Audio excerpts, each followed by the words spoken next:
የምን ሁኔታ ነው የሚገልጸው? ለምን ደግሞ አትስመኝ? ለምን ስምሻለሁ? ምንም ጥቅም የለውም እኮ። ምንድን ነው ታዲያ ጥቅም ያለው? ሀይሚ ለምን አትሰሚኝ? ጉንጬን የምትስመኝ ለምንድን ነው? እኛ ብዙ ቃል የተቀባባናቸው ነገሮች አሉ አይደለ? በቃ እሱንም አትርሺያ። ታዲያ ሁሌ እንዳስታውስሽም አታርጊ። አንቺ እኮ ቢያንስ እየተሳሰብን የቆየ ነው የሆነ ማህማን ነገሮች ስላላረግን ነው አይደለ? እና ታዲያ እና ግዴታ አብረን ማደር አለብን አሉ። እንግዲህ ምን አገባሽ? እኔ እኮ ስለ ሰው ምናምን አግብቶኝ እኮ አይደለም፣ ልክ ስለሆኑ ነው የነገርኩህ አይደለም? ሀይሚ ልክ አይደለም። ልክ ናቸው አይደለም? አግባብ አይደለም። እኔ ነው የምትሰሚው? እነሱን ነው በቃ የተፈጠረውም ነገር ቢፈጠር ሰው እኮ እኔ ደውሎ እንደዚህ የሚልሽ ስለ እኔ አይመለከቱም። ምንም ነገር ከተፈጠረ ደግሞ አለ አይደለ? 4 ልጆች ናቸው ሊፈጠሩ የሚችሉት። እና ታዲያ ምን ቀልድ ነው? 4 ልጆች? አዎ ምን ቀልድ ምናምን ሳይሆን አንተ ከተመቸህ እኔ ምቾትህን ብቻ ነው ማየት የምፈልገው። በቃ እኔ ተመችቶኛል። ተመችቶሃል አይደለ? እሺ እቺ እንደዚህ እንዳትፎገሪ እግዚአብሔርን። እንዴት እንዴ! በጣም ትልቅ ነገር እኮ ነው። እኔ ልጅ ቀልድ ነው እኮ አላልኩኝም ማለት እንዴ እኮ ትልቅ ነገር ግን ያው ቢመጣ ኖርማል ነው። እኛ አሁን ህፃናት የምንባል አይደለንም ለማለት ያክል ነው። ወደን ሳይሆን በግዴታችን ኃላፊነት እንቀበላለን። መቼም ማሰብ አይከብድሽም አይደል? እሱማ ይሁን፣ ግን ለሁሉም ጊዜ ያለው እግዚአብሔር ያውቃልሽ። አመሰግናለሁ። እሺ መቅደም ያለባቸውን ነገሮች ለማስቀደም ብለህ ደግሞ ያው አብረን ብናድርም ሌላ ነገር ይፈጠራል ማለት አይደለም። ይገባኛል፣ ተረድቻለሁ። ግን ቢሆንም በወንደሪ ገደብ ግድ ነው። ሰማሽኝ? እሱን ደግሞ ማለፍም ምንም ማለት የለብንም። እንደዚህ የሚወዳትን የሚያፈቅራትን ከራሱ በላይ የሚሳሳላትን ልጅ ማለት ነው። ያውም ፍቅራቸው ፕራይቬት ያደረጉ እንደ ሌሎቹ ያልተላላጡ ማለት ነው። ያልተሸወደ ልጅ ምንም ከማያፈቅራትን ልጅ ጋር ለአንድ ቀን ብሎ ይሸወዳል ወይ? ጥያቄው ለእናንተ ነው። ሰላም ሰላም፣ ጤና ይስጥልኝ የኔ ውድ ቤተሰቦች፣ እንዴት ዋላችሁ? እንደምን ቆያችሁ? እግዚአብሔር ይመስገን። ሰላማችሁ ይብዛልኝ። ለቤት አዲስ ሆናችሁ ላይክ ሰብስክራይብ እያደረጋችሁ ቤተሰብ ይሁኑ። አረ ላይክ አድርጉ፣ የእውነት ላይክ አድርጉ፣ አይከፈልበትም ማለት ነው። ያው ቪዲዮን ያለ ምክንያት አይደለም ያመጣሁት፣ ብዙ ነገር ይገባችኋል ብዬ አስባለሁኝ። ማለት አሁን ብሩኬ ቅመሟ እንዴት እንደሚወዳት ታውቃላችሁ፣ እንዴት እሷም እንዴት እንደምትወደው በቃ የሁሉም በቃ የዕለት አይደለም እየሰሩት ያሉት እያሰቡም ያሉት ማለት ይገባቸዋል። ማለት የሚያደርጉትን ነገር የፊት ለፊቱ የሚመጣባቸውን እንቅፋት እያዩ ነው እስካሁን እየመጡት ያሉ ልጆች ናቸው። ሶ አንድ ቀን ተጣሉ።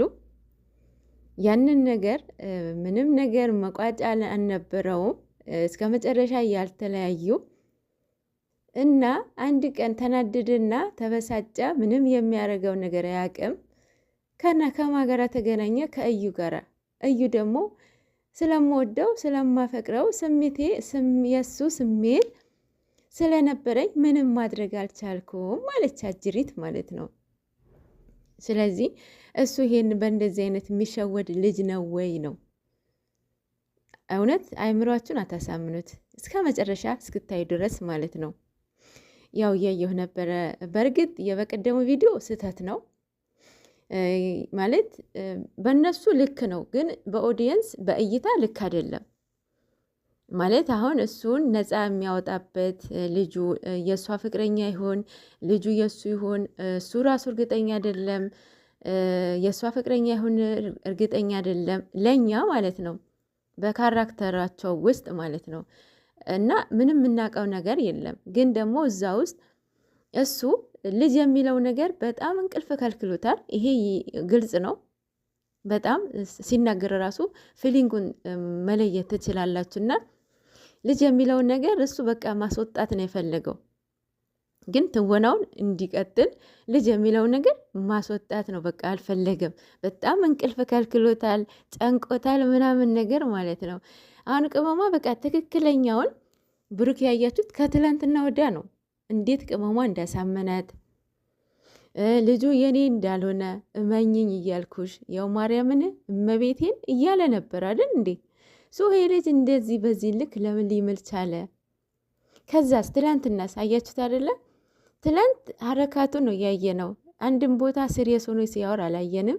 ዝም ብሎ እየጮኸ ነበረ እንጂ ያሁም የሱ እንትኑ ነው ለካራክተሩ ነው። ልጇ መጣው እንጂ ምንም እየሰራለት አይደለም፣ እየተወነለትም አይደለም። ዝም ብሎ ነው እሱ እየተናገረው ነው ገልብጦ የሚናገረው። በእውነት ትወናው ልጁም አልቻለበትም። እስካሁን እየሄደችባቸው ያለው እንትና ናት፣ እየሩስ ናት።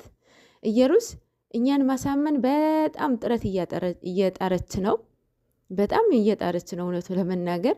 እኛ ደግሞ ምንም አንገኝ ብለናታል። ያው ትቀጥልበታለች ማለት ነው። ምክንያቱም ኦዲየንስ